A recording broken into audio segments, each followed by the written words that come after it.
Well, I'm going to say a few words, but I'm just going to say a few. One of the reasons that it took me so long to come over to this side of the Atlantic as a public person is because it's sort of shameful that you all speak my language and I don't speak yours. It makes me feel like the class dunce, actually, a little bit. But the other thing was, I was sort of curious to see if there would be any reaction at all. I'm amazed that all you people are here, but you know, for years, old American rockers have come to Europe and have got a warm welcome, so I thought maybe an old American writer could come over here and get the same sort of reaction. But it's great anyway, and I really appreciate it. You know, a lot of people have asked me about the sort of stuff that I write, and don't ask me where I get my ideas because I don't know. But obviously I got a reputation somewhere along the way as a horror writer. I was in a supermarket in Florida last year, and I came around the corner, and there was an old lady who was pushing a shopping cart. She was bent over with the scoliosis, and she said, "I know who you are. You're Stephen King. You write those horror books." "Well, I don't care for those horror books," she said. "I like uplifting things like that Shawshank Redemption." And I said, "I wrote that," and she said, "No, you didn't." So I guess that you'll call me what you want to call me, but it's great to be here, and I'm jet lagged out of my friggin' mind, but if you have questions, I'll do my best to answer them. Jim is going to, We have an old tradition here that the members of the Executive Council get to ask the first questions. So you are primarily known, I guess, as a horror writer. Speculative fiction, I guess, is one of the ways they put the sort of futuristic, to include the futuristic and sci-fi aspects of what you do.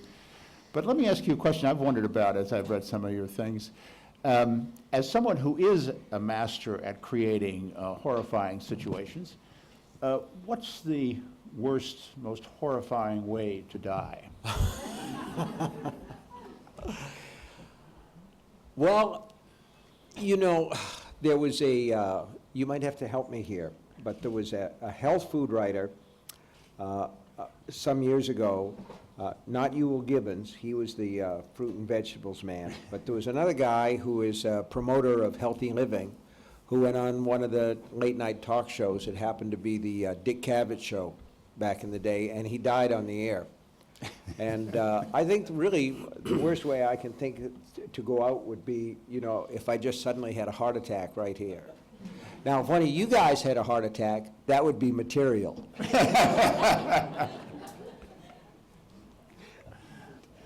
Okay, so we can maybe start our Q&A session. So we have questions here, Jim and I, we have a list of questions which have been put by different friends over here.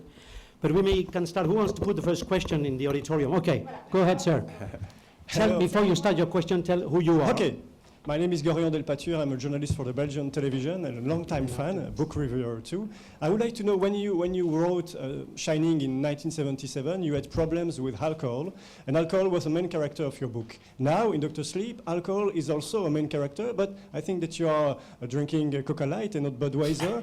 You don't have any more problems with alcohol. Is it easier to talk about alcohol when you are an alcoholic or when you are sober? Well, I think that it's, that a lot of people, I had to look at that to make sure it wasn't a Bud Light, actually it's a Coke Light. I think it's all right to write about both ends of alcoholism.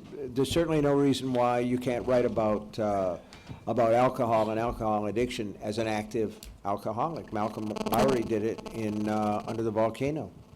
So I think in some ways it's tougher to write about recovery from alcohol because nobody wants to make it sound like Rebecca of Sunnybrook Farm. Nobody wants to give the impression that it's all a Hallmark card and sweetness and light.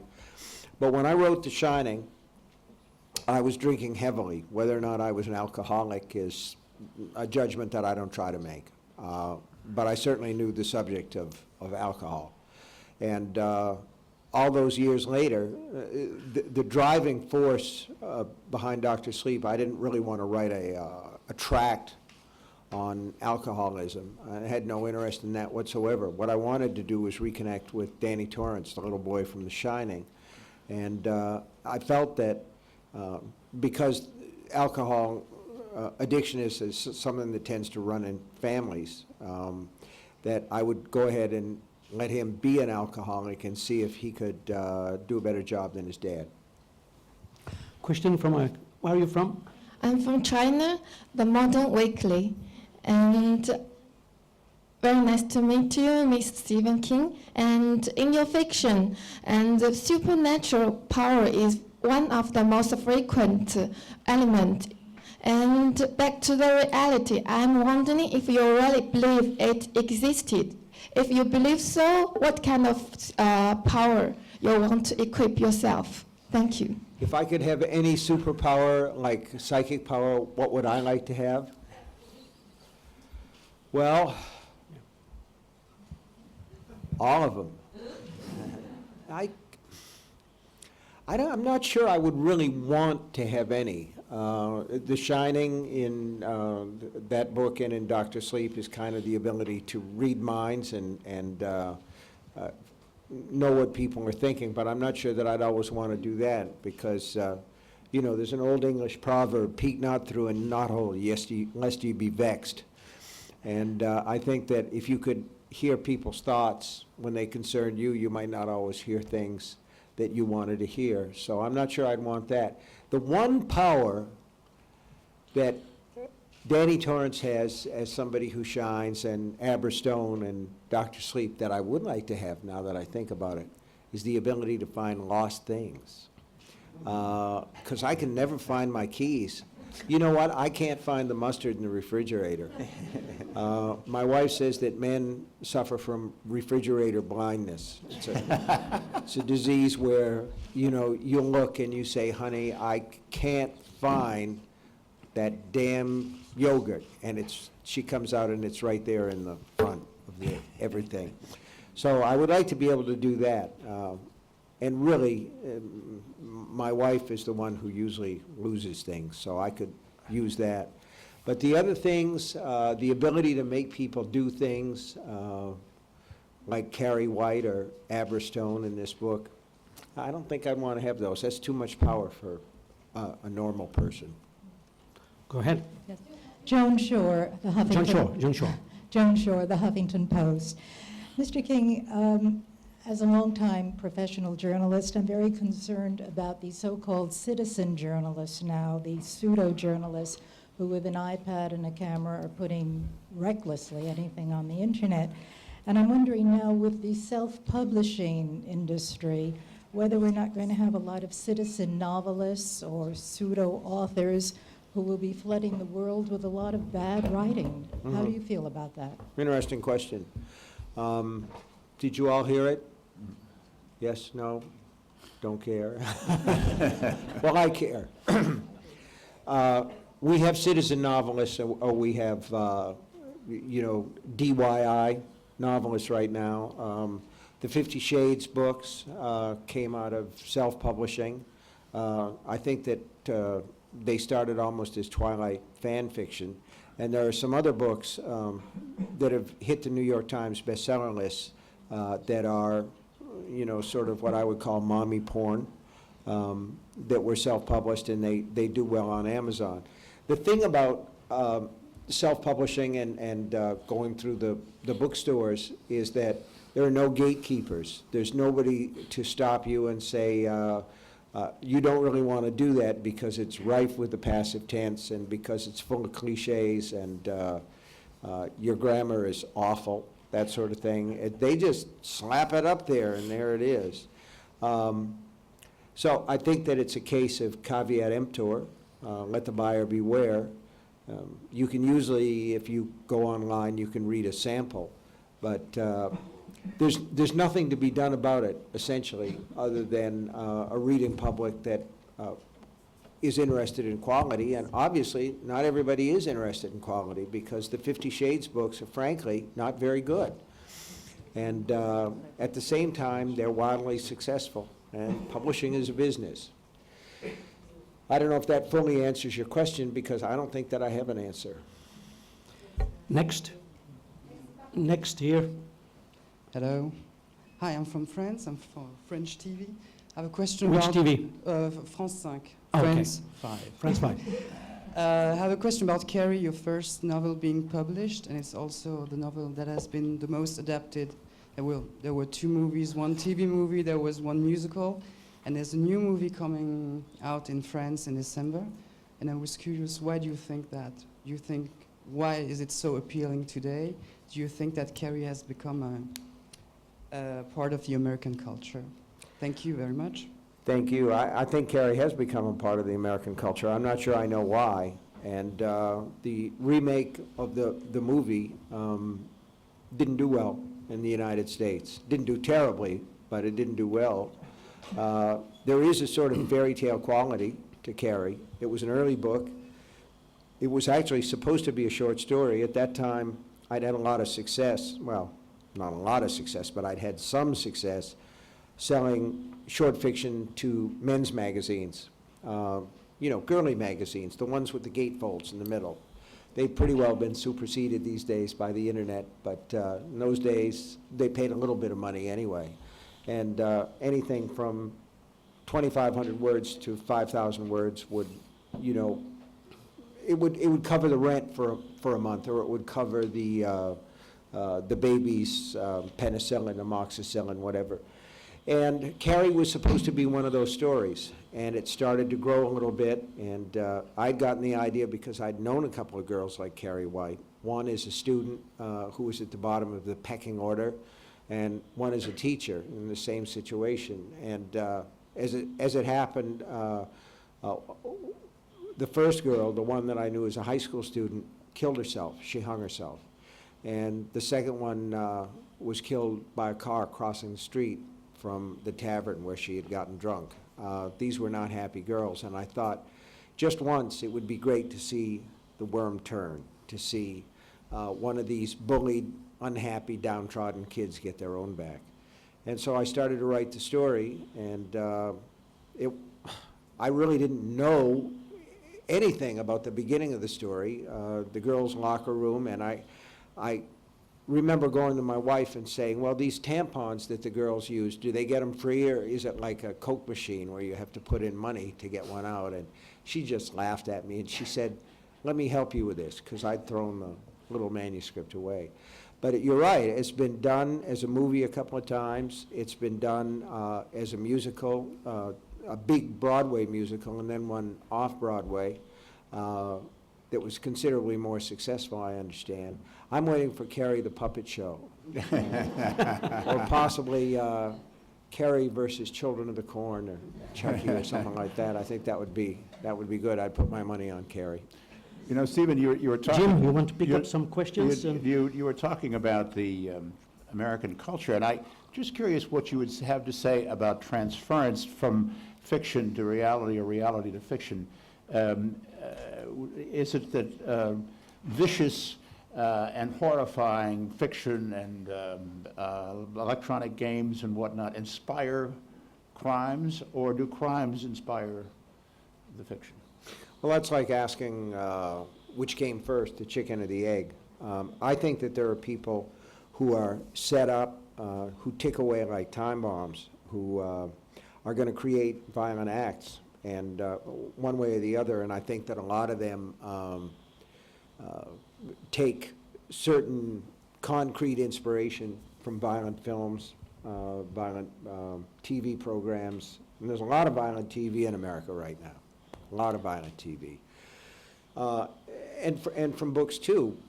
But if they didn't have a specific book or movie, they would find a different way to create these horrors. I mean, this has been on my mind because I have a book coming out next year called Mr. Mercedes, which is about a character who's planning an attack very much like what happened at the Boston Marathon. And I finished the book around the same time of the marathon bombing. So in a sense, what your question comes down to is, does life imitate art, or does art imitate life? And the answer is both things are true. I will take one question before we go to our friends here in the audience. One question from Lucas Neves, Brazilian journalist, Mr. King. with so many movie and TV adaptations of your work, one wonders what effect that might have had on your writing process, and do you feel that over the years you have started penning stories in a more cinematic style, crafting scenes that best suit grande mise en scène? No, it didn't, and it doesn't, it never crosses my mind when I'm writing a story that this might make a great movie, or this might make a long-form TV show, or, no, it doesn't. But, let me say this. I'm 66 now, and I am of the first generation that grew up without TV in the home. I went to the movies. I loved the movies. I absolutely adored the movies from the time that I saw Bambi when I was 3 years old. So that when TV did come in, there's a tendency when you begin with movies as a child to see things visually. And for me, that was reinforced in college. Read a lot of poetry, and it was very, very, it was impressed on me that the idea was to show things and not tell things, that the image mattered more than a lot of preaching. So, you know, the poem by William Carlos Williams about the plums in the refrigerator, do you know that poem? It's the form of a note to the partner where he says, I'm sorry I ate the plums in the refrigerator, but they were so cool and sweet.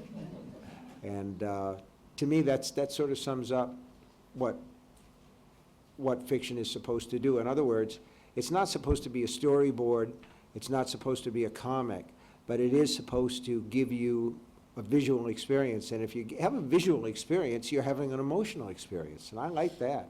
I'm a novelist of the emotions. I care about your brain, you know, as the bishop said to the chorus girl. But I want to reach you emotionally first. You know, I want to sort of have that tactile close-up.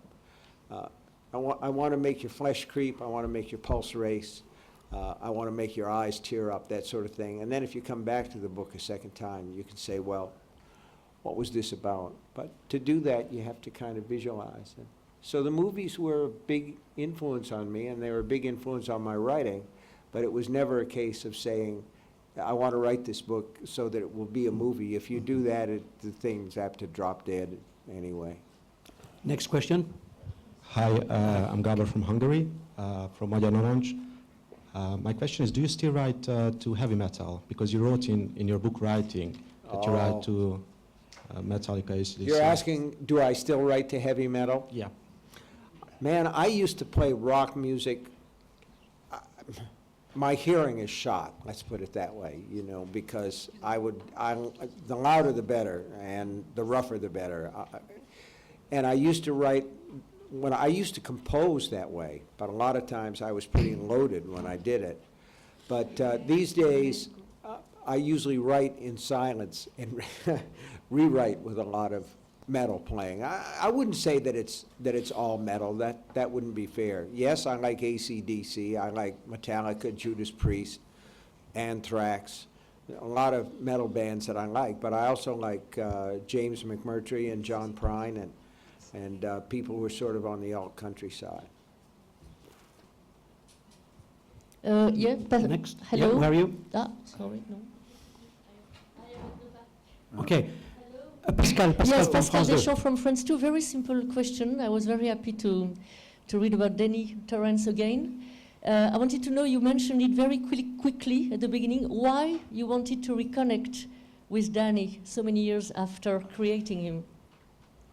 Well, he had such a rough childhood. She asked about Danny Torrance and why come back to him. He never really left my mind because I'm thinking to myself, here's a little kid who grew up in an abusive household with a father who broke his arm and was always on the hair trigger of violence, and the kid knows it.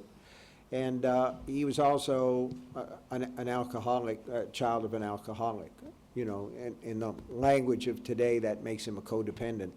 And I read a definition of a codependent. A codependent is a person who, if they're drowning, someone else's life flashes before their eyes. And so, you know, I've known a lot of people, and I think we all have, who may say, well, I grew up in a family where dad beat mom, or dad beat mom and me and the other kids, or I grew up in a family where dad would come home drunk and we had to tiptoe around him because he was apt to be ugly and mean and that sort of thing. And they would finish by saying, I will never do that. And then they find themselves at 21, you know, with a drink in their hands and getting in bar fights. The past has a tendency to repeat itself. And so I thought to myself, I want to see what's going on with this kid as a grown-up and what happened to his shining. I got curious, and that doesn't happen to me very often. Usually, you know, when I get to the end of a story, I'm done with those people because, not because I don't like them anymore, but because I don't know what happens next. I would love to know what happens next to Lacey Landon in Lacey's story, but I don't. So little by little, the story of Dr. Sleep and what happened to Danny started to form in my head, and eventually the book was a result. We've got a question here, Stephen, from Juri Vuortama, a Finnish journalist. I'm probably killing his name. He says that the story goes that you spent a night in Stanley Hotel's room 217 in Colorado way back in 1974 and got the inspiration for The Shining after some ghostly incidents. Well, that's What bullshit. happened? That's What total happened? bullshit. Is that bullshit, or is that? Yeah, no, that's, is it truth or is it bullshit? It's bullshit. But it was the Stanley Hotel. But there were no ghostly happenings of the sort that this journalist is talking about. It was a ghostly experience. And what happened was, my wife and I had a little girl when we were married, and we had a little boy who came along shortly after that, who's now Joe Hill, who writes his own novels, and I'm very proud of him. He's a terrific guy, but of course I would say that anyway, because I'm his dad. But what I'm trying to say is we had children young, and our honeymoon was a weekend in Boston, which we could ill afford. So 4 years into the marriage, we hadn't had any time off. And we were living in Colorado. I was writing really nothing in particular at that point. And we had my wife's younger sister with us as sort of an au pair. And she said, why don't you guys take the weekend for yourselves and just go somewhere, and I'll take care of the kids. So we got in the car and we went up the mountains, you know, and we came to this beautiful hotel in Estes Park, the Stanley Hotel. And we were very much fish against the current because everybody else was checking out and we were checking in. And I asked if we could stay the weekend, and the lady said, you can stay if you can pay cash. We sent all our credit card slips back to Denver. And I had traveler's checks for the weekend, so we stayed, and we were the only guests of the hotel.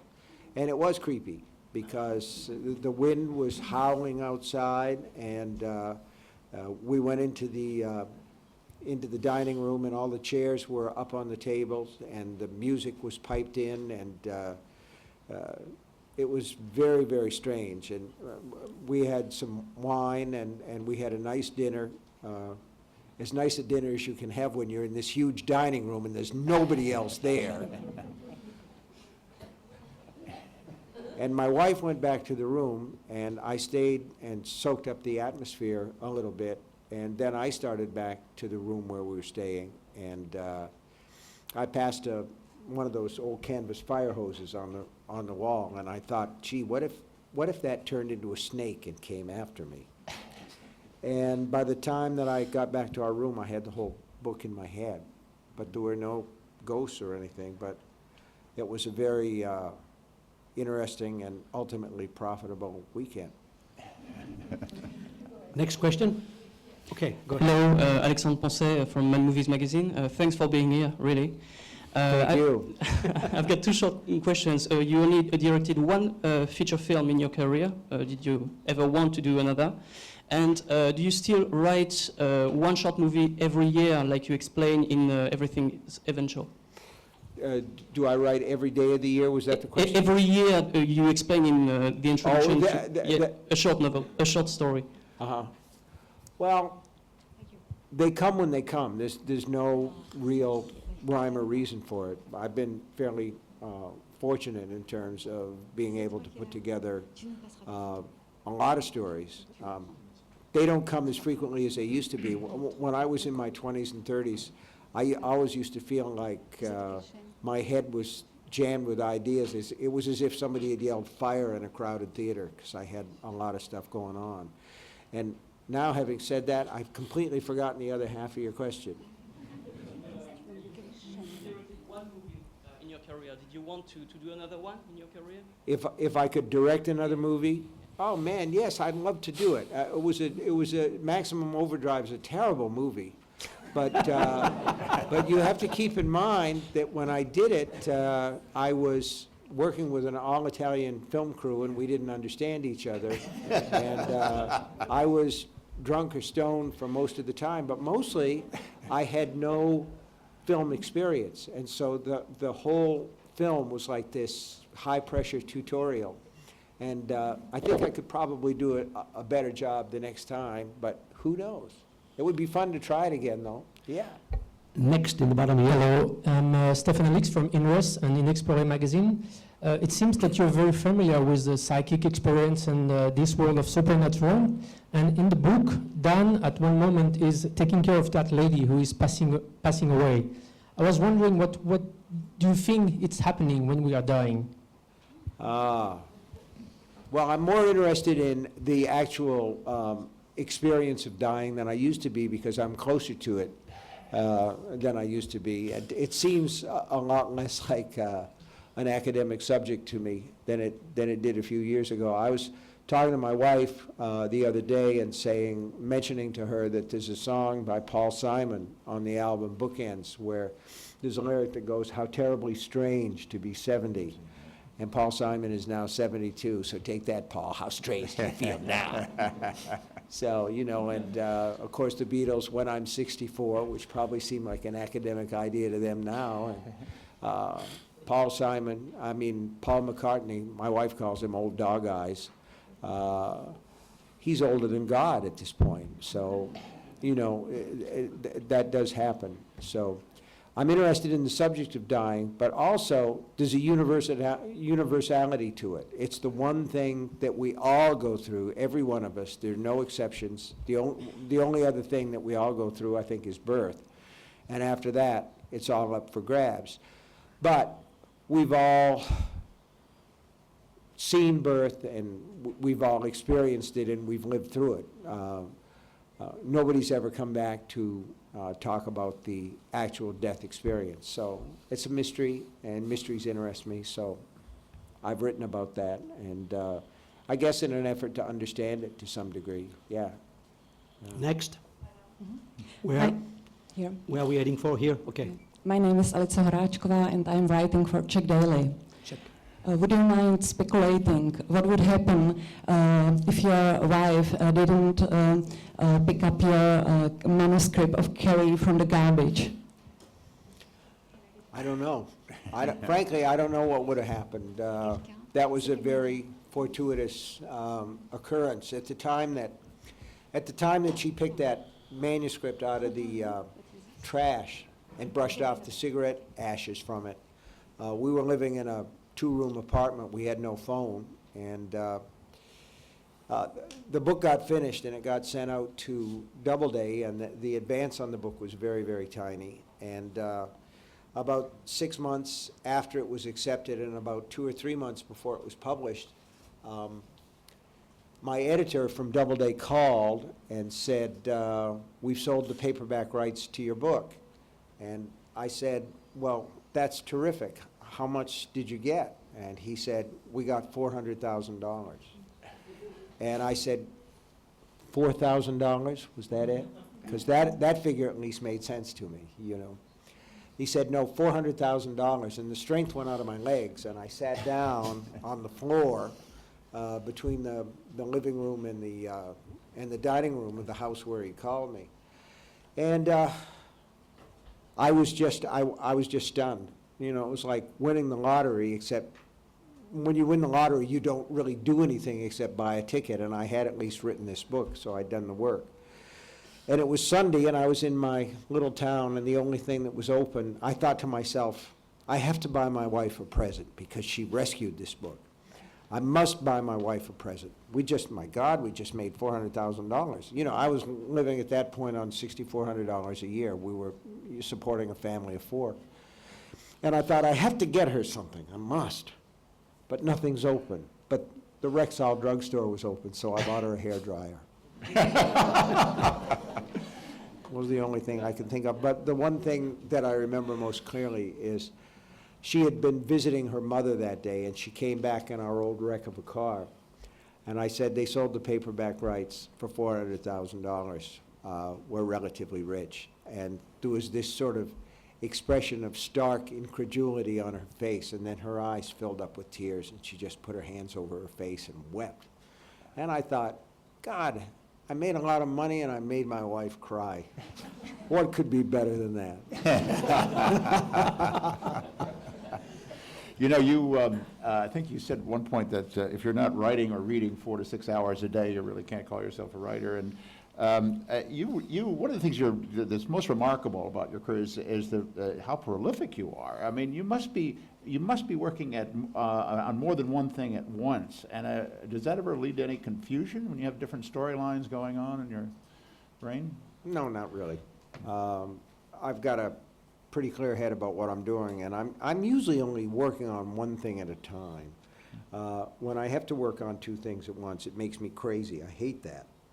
Sometimes it's necessary, but I don't like it. And really, I mean, guys, you're all writers, you're all communicators of some form or another, and you know, you can call yourself anything you want, right?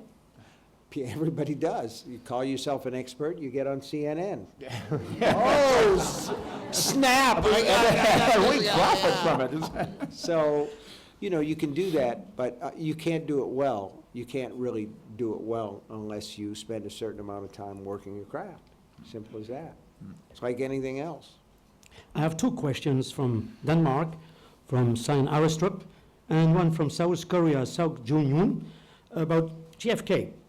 First one is, how is writing historical fiction different from strict fiction? And the second one is, what is the reason for choosing the assassination of JFK to develop the story? Do you think, my God, it would have been better for America and the world if he had not been killed? Oh, God, that's a whole ball of wax, isn't it? I wanted to write about it because I think that it's one of those rare moments when everything either changes or it doesn't. And it's one of those rare cases where somebody takes a place on the world stage and makes a huge change, who isn't a politician, who isn't a scientist, who isn't a Nobel Prize winner, who isn't a world leader. This was just some little schmuck, right, who worked as a glorified janitor in a book depository, and he happened to be there that day. He happened to have a little bit of experience as a shooter. He happened to be in the right place. It happened that day that the rain that had been forecast didn't come, so instead of Kennedy being in the closed car, he was in the open car. All of these things came together. It isn't the first time that it's happened, and it won't be the last, but the conspiracy theories ignore the fact that sometimes people just get lucky and the rest of us get cataclysmically unlucky and things change. So I was fascinated by that choke point in history, and not just American history, world history, because at that time our involvement in Vietnam was escalating. At that time the civil rights movement had started to gain force and gain speed, and Kennedy was the guy. After he died, some things changed for the worst. Lyndon Johnson went into Vietnam with that sort of Texas, you know, like my balls are bigger than your balls kind of thing, you know, and we're going to kick them asses, you know. That was one thing. On the other hand, he used the slain president to advance the civil rights agenda at a speed that never would have been considered possible, I don't think, before that time. So all those things fascinated me, and the question of what would have happened if Kennedy had lived fascinated me as well. As far as writing historical fiction, it's too much like work.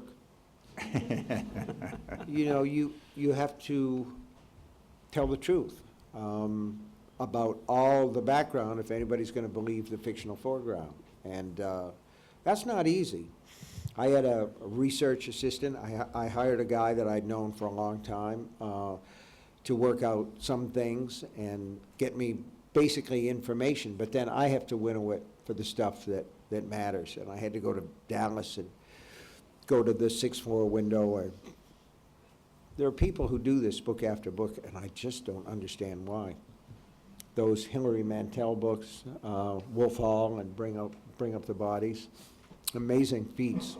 The Orphan Master's Son, a novel about North Korea, fantastic feat of imagination melded with actual facts. See what I'm saying?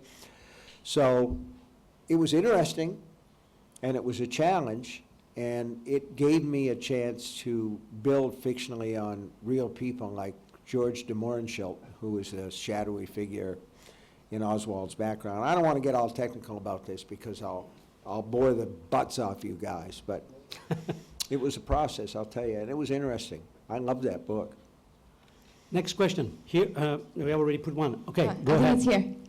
Hello, my name is Maria Bravikova, Russia 24, Moscow, Russia, TV. All right, so in Russian language, we have a set expression, чемодан без ручки, a suitcase, you cannot see me, right?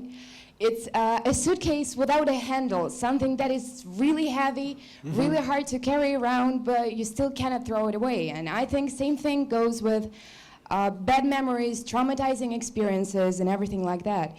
And when we start reading 11/22/63, we all already know that Kennedy was assassinated, but we still are expecting for something good just because you are so good at writing happy endings, right?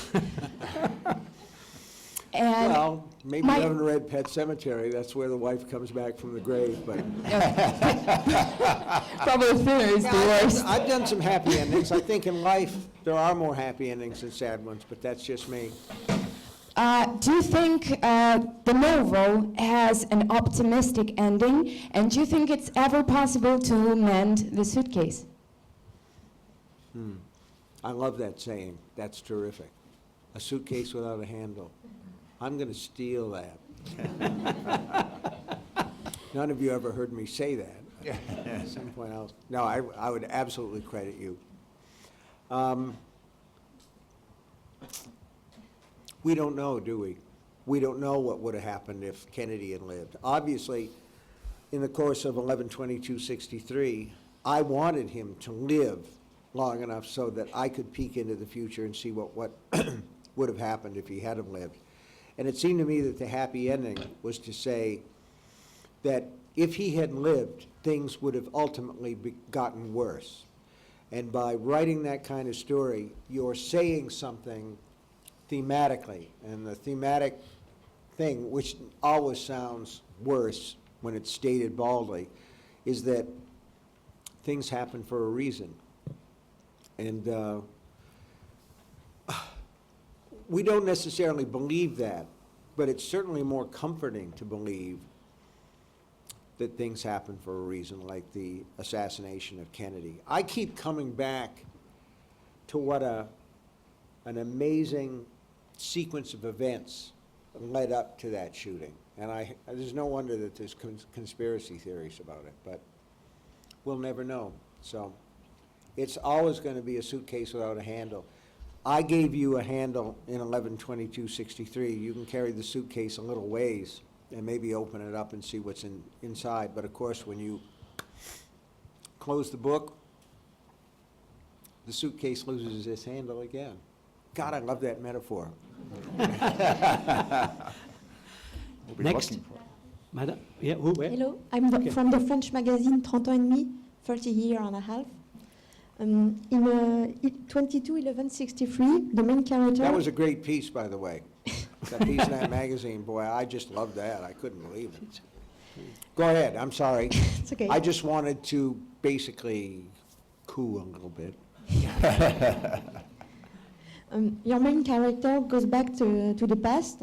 If you could do the same, but you could only change something in your work, what would you change and why? If I could change something in my work, you say? Yes. Well, definitely I would try harder to make Maximum Overdrive a better movie, but... And I'm tempted to say that I would not have worked with Dino De Laurentiis at all, but I don't think that that would have been the case because he was sort of a fabulous individual in his way. I can remember going over to his house. I mean, he was just a great guy, and we were, at that time, this miniseries called The Thornbirds was on TV. And his daughter, Raffaella, would come in, and she was tall and gorgeous, and she was always, seemed like she was back from riding horses, and she had on jeans and these tall boots and everything, and she crashed down on the sofa next to her father and put her boots up on the coffee table and look at the TV and say, "When do they get to the fucking?" And Dino would kind of give her the elbow, and he had a studio in North Carolina, which coincidentally is now where Under the Dome is filmed. And he would not, his first feature was Cat's Eye with Drew Barrymore, who was then a little tiny slip of a girl. And he would not start filming until he got a priest in to bless the studio. Much good that it did. But if I could go back and change one book or movie, geez. You know, when you look back at the books that you've written, there is an element of embarrassment where you say, I can't really believe that I wrote that. So in some ways, it's better not to go back at all, rather than, because you take a crack at everything. Do you know what I'm saying there? I was thinking of something else. I will ask you a question. I after. figured you were thinking of something else. I kind of rambled away. All right, I didn't answer that, and now let's have another one that I won't answer. I ask you a question. Sure. Would you be inspired by the shutdown period in the United States? Remaking the story, it's confirmed that during the 27-day shutdown period in 1997, it is the period during which Bill Clinton met Monica Lewinsky. Had not the shutdown happened, what would you write down about it? The current shutdown? No, the one in 1997. He met Monica Lewinsky during the shutdown. But wouldn't the shutdown have happened? Do you think it would be another story? Of course. Would we have the no Lewinsky There's always affair? another story, but, you know, I don't see the Monica Lewinsky affair as one of those watershed moments, because he basically survived it. Survived. I'm not Yeah, he sure survived. He survived. how he did. But, yeah, you know, the whole American politics at this point is like one of my stories almost. It's a very surreal place to live in America right now, politically speaking, because the two sides don't talk. It's almost as though a third of the country, the so-called red states, is seceded from the rest. And they've done sort of an extended tantrum over Obama's reelection, a slow motion tantrum. And so it's a very strange thing. But my political novel was The Dead Zone, which was about, again, the whole subject of assassination, which is an American specialty. Next. Yeah, yes, yourself here, and then Madame over there. Okay, you had the microphone. Go ahead first, and then you come to Okay. Helen Rowe, Agence France Presse. Was there a certain nervousness on your part writing a sequel, and what are the pitfalls? Yeah, I was nervous. I won't say that I was, I mean, I use that, the whole idea of the challenge. But a lot of people think of The Shining as one of the scary books that they've right in their lives. And the thing is, most of them who come up to me and say, you know, that Shining, that book really scared me. And I'll say, well, yes. You were 14 years old, you were away at summer camp, and you were reading with a flashlight under your covers. Of course I scared you. You were easy. You were a virgin. You hadn't seen Friday the 13th, Last House on the Left, or any of those things. You were easy to scare. Now they're all grown up, and you know, no matter what you write, there'll be a contingent who'll say, well, that wasn't very scary, you know. So there was that, I wouldn't say nervousness, but there was that challenge. You convert the nerves into a challenge. The other thing that I saw as a problem in terms of writing the book was, in my novel, the Overlook was gone, the Overlook burned down. Of course, you will have seen the Stanley Kubrick movie, and in the movie, the hotel sort of freezes in a big snowstorm, but that's the difference between Mr. Kubrick's vision and mine. His is cold and mine is hot. So the hotel in what I think of as the true history of the Torrance family, which is The Shining, the hotel was gone, but I still wanted to bring Danny back to Colorado, to that place, because in terms of creating a novel that has a feeling of balance, you want to create a circle. You want to create something that has roundness and fullness. There's a sort of satisfaction to that. Can't explain it. It's just there. It's like a song where the chorus comes back around. So I wanted to bring him back there, and at the same time, I didn't want to force him. You don't want to force your characters to do anything if you can help it. You see what I'm saying? So, yeah, it was, but to me, that's interesting. To try and do that is part of the challenge and part of the fun. I like what I do, so. I want to put to you a question that Marilina Astrapelou, a Greek journalist who's probably here somewhere, said, but I'm going to try to paraphrase it slightly because I think it could be broadened out a little bit. Do you think younger audiences who these days have access to all sorts of horrifying video games and movies and all that, are those things cutting into your audience? Are young people paying attention to science fiction, horror movies horror books like they used to, or is that audience gradually dying at the sword of the video games and other stuff? No, I think that there's still an appetite for that kind of, let's say, safe scare, you know, like an e-ticket ride at Disney World where everything seems very, very scary, but it's really not. It's kept at some distance. And I think that there is the biggest market for fantasy and horror is probably in the age range of maybe 15 to 30, 32, something like that. Because when you're that age, you feel bulletproof. And so it's kind of fun to watch somebody terrorized by a demon in the house. If it's well done, it doesn't matter whether you're 15 or you're 50. If it's crap, if it doesn't work, you know it, that's all, and the thing doesn't really succeed.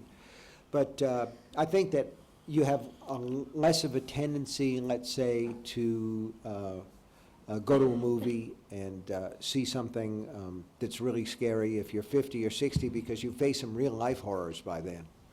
You know, cancer, loss of loved ones. But I do want to say this, that the real key to scaring people, nobody really gets case hardened to fright. And the key to it is to create characters that people care about. If you care about them and they're put in jeopardy, you're going to be afraid for them, because that's one of the great things about human nature. We have that empathy. We have that ability to put ourselves in somebody else's place and to feel for them. I'm watching a series, and my French publisher, Albin Michel, is here, and they had just better get me that DVD set. There's a French series called Les Revenants. probably butchering the pronunciation. It's been a long time since high school French for me. But it's called The Return in English, and it's a terrific series. Have any of you seen it? Raise your hand if you've seen the series. Yeah, not enough of you. God damn it, you got to get with it, guys. But it's great. A school bus goes off a cliff, and all the children who are on a field trip are killed. And it's not done with splatter or gore. You see the bus, you see it go over the side, you hear some sound effects, and that's it. And then 4 years later, they start to come back. And it's terrific because you see the people who've been left behind and you see the grieving process, and it's very human. And if we relate as human beings, then it works. Yeah. If we stick to the schedule, we have still time for 4 or 5 questions. Who is next? Oh my God. Anonymia from the Spanish. I'll be quick. Spanish. Spanish television, Telecinco. Back. Hola. Here, back. No, I'm here. I'm here. The other side. In the other side, yeah, maybe the Right lights. hand side, right hand side. Don't let you see me. Okay, I'm here. From the Spanish television, Telecinco. With his power almost control, I would like to know what is afraid now than Torrance, and what about you as a scary books writer? What are you afraid of? And second question, how autobiographical is this Dan Torrance character? Thank you. Okay. Now, what was the question? I'm sorry. No, I'm not. ¿Usted puede poner su pregunta en español? No. Yeah, go speak a bit more slowly. Okay. With his power almost control, what is now Dan Torrance afraid of? And what about you as a writer? What are you afraid of? If I may ask the question. And how autobiographical is this character? Thanks. Oh, yeah. How autobiographical is Danny Character, Torrance? the character, yeah. Not very. Jack Torrance was a little bit more autobiographical, but I think that to some degree, all characters that a writer writes about are himself. You just, you disguise them in different ways. As to what I'm afraid of now, I would say at my age, I'm afraid of Alzheimer's, dementia, declining intellectual ability. That scares the heck out of me. Somebody else? Next. Short question. Short question. The lady here. Magnus Lady, Falked. Where are you? Here. Okay, go ahead. Magnus Falked, Swedish daily newspaper, Dagens Nyheter. Talking about the 22nd of November 1963, can you tell us what you did that day, if you remember, and how you reacted when you heard about the JFK murder? Well, being murdered? we all remember where we were, and I'm sure the people at this table would say the same thing. I was on my way home from school, and I lived in a little tiny town, and there was no bus service, so a bunch of the parents had clubbed together to rent a taxi that took us back and forth. It was actually a renovated hearse. And there were 6 or 8 of us in the car, and the driver was a bad-tempered old grouch named Mike Yenko, who never said anything, and he never played the radio. And what we wanted when we got out of school was to listen to rock and roll. And we had to wait till we got home because he wouldn't play the radio. And that day, he had the radio on. And we heard the news that the president had been shot, and that he'd been shot in the head. And Mr. Yenko, the cab driver, said, if he's shot in the head, he's gone. And sure enough, a few minutes later, we got that report that he was gone. And when I got home, my mother was in tears. She was a lifelong Republican, but she kept saying, oh, his poor wife and his poor orphan children. So, yeah, I remember very clearly. Where were you, Jim? I was in a high school class. I can remember it very graphically. They piped the news into the loudspeaker system, and yeah, absolutely. I think every American knows exactly where they were. I was rocking asleep. My sister was 14 years old and was watching TV, black and white TV at the time, and it came on television. And really it struck me. Last 2 questions. I don't know how Erwin to... from decide, BFM TV. you decide who will answer. Two questions. Erwin from BFM TV. Yeah, go ahead. At the beginning, the staff of the press conference said the last time we organized a big conference like that, it was when Colin Powell came in France during the Iraqi war. It's not scary for you? She knows about Colin Powell's record, and you broke the record today, as I told you. Record of audience. I don't understand the interest. I mean, I'm just an old washed-up writer. But it's great that everybody came. It makes me feel like Justin Bieber. The Beeb. Thank you. It's not scary. It's wonderful, and I'm really glad that you all came. Maybe we ought to close on this. Last one, last one. Maybe hi. a lady, maybe a lady. Yes, I'm go ahead. ready. And All right, go ahead. hi. Thank you. Just basic question. You're in Paris. Why Paris? Was that the Okay, question? you are in Microphone. Paris. You What are are in you Paris. going to do the tourist? Oh, what am I going to do to Yeah, what are you tourist going around? to do to enjoy yourself on your leisure time? Well, I have some things planned, but if I told you, I'd have to kill you. No, I mean, it's, I'm going to do, well, for one thing, I think that I have to go to the Louvre, and I think that I have to go and put on some lipstick and kiss Oscar Wilde's tombstone. And I have to make a pilgrimage to see Jim Morrison's grave. I mean, I am what I am. Of course, I'm going to go to the graveyard, okay? The catacombs. Thank you all very much. Okay. Thank you. That's great.